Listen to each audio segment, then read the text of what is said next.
প্রিয় ছাত্রছাত্রীরা, তোমরা অধীর আগ্রহে ওয়েট করছিলে কখন ডাব্লিউবিজির ক্লাস আসবে। তো তোমাদেরকে আমি বলি, আজ থেকে ডাব্লিউবিজির যাবতীয় যা অ্যাক্টিভিটি দরকার সব শুরু হয়ে যাচ্ছে এবং কাল থেকেই কিন্তু ক্লাস আসা শুরু হয়ে যাচ্ছে। তো তার আগে আমার মনে হলো ফিজিক্সে তোমাদের একটুখানি গাইড করা দরকার।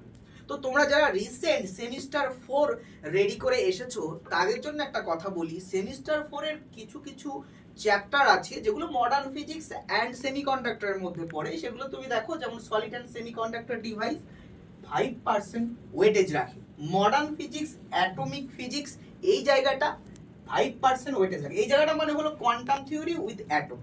নিউক্লিয়ার ফিজিক্স, যেটা নিউক্লি, সেখানে দেখো 5%। তো ওভারঅল যদি দেখি modern physics plus semiconductor 10 to 12% weightage একটা রাখছে।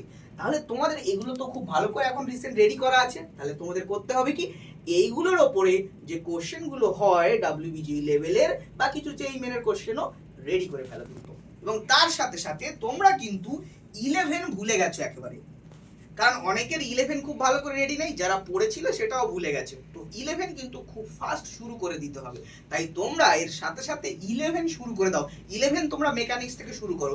মেকানিক্সের আমরা কিছু হাই ওয়েটেজ টপিক তোমাকে বলছি, যেমন দেখো লজ অফ মোশন 4% ওয়েটেজ রাখে, রোটেশনাল মোশন 4% ওয়েটেজ রাখে, ওয়ার্ক এনার্জি পাওয়ার 5% ওয়েটেজ রাখে। তো মেকানিক্সের এই যে চ্যাপ্টারগুলো আছে এগুলো থেকে তুমি দেখতে পাচ্ছ কত 13% ওয়েটেজ পেয়ে যাচ্ছ।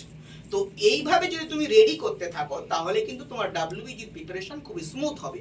এবং আমরা যাবতীয় অ্যাক্টিভিটি তোমাদের জন্য ডাব্লিউবিজি শুরু করে দেবো, আর মক টেস্টের জন্য আমরা খুব তাড়াতাড়ি তোমাদের ঘোষণা দিচ্ছি।